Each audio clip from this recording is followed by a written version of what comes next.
All right, what we're going to touch upon today is if you saw the last video, we talked about the hips, the lower body, how important they are. So we're going to take it a step further, and we're going to discuss early momentum. Early momentum, in my opinion, is something that a lot of pitchers miss out with. And there's several things that can attribute to that. The first thing that we're going to talk about, let's start with the lower body since that's where we finished last time. And the idea of early momentum is getting the hips to move, keeping them moving. With the hips, whenever I walk, I don't walk feet first. I walk with my hips first. So we've got to understand that the hips control direction.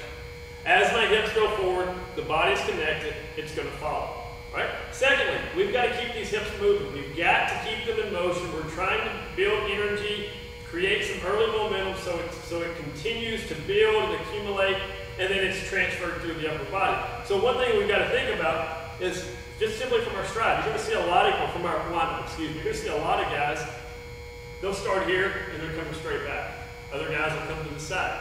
One way, and I'm not suggesting or saying that everybody should do this, but you'll see Trevor Bauer. He'll actually start at an angle.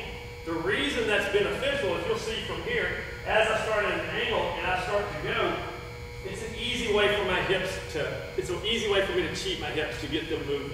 All right? Now with the hips, here's something that I see a lot of people do. You'll see a lot of tips on the internet. They're talking about getting the hip out in front and following, but here's where a lot of guys go wrong. I see this with tons of young guys, and I think a lot of it has to do with emulating guys. They're seeing guys from an open angle such as you're seeing right now, and they don't understand that the back leg should not be locked like that. Anytime I start to lock out that back leg, sure, I can push the hips out, but whenever I start to push the hips, I start to push them in this direction. You got to think we're working down a mound. So if the mound gravity, we're working down and I'm pushing the hips this way, you're going to see the front foot start to crash. So guys will be here, you're going to go here, they're pushing the hips, the back leg is locked, you're going to see those guys start to crash. Not a good position. Again, we're trying to project the hips. So how we've got to do that, we mentioned in the last video, take off your shoes, get a feel for that. First of all, we've got to have some bend in the back leg.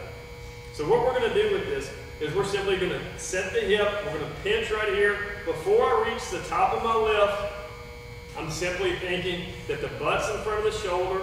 By getting the butt out in front of the shoulder, as we discussed in the last video, butt's out in front of the shoulder, I'm creating an angle. So as I start to drive and work down against the ground, it projects the hips forward at a higher speed. All right, now let's go to the upper body. I see a lot of guys, when they start to go, the hands are just dead, meaning they never move. Or you'll see guys up here, they're stiff.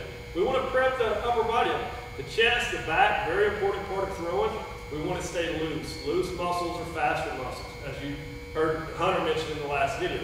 So here's a good way to visualize this.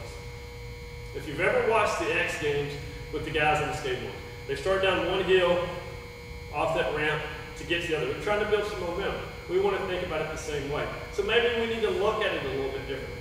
I think a lot of guys are guilty of thinking the throw actually starts here. That's not the case. It's early momentum.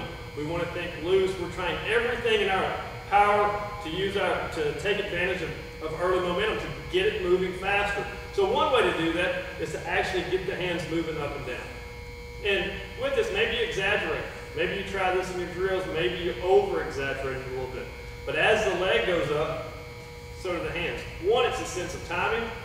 Two, as I start to go up, now when I start to break, I'm thinking that the throw starts while my hand's still in the glove.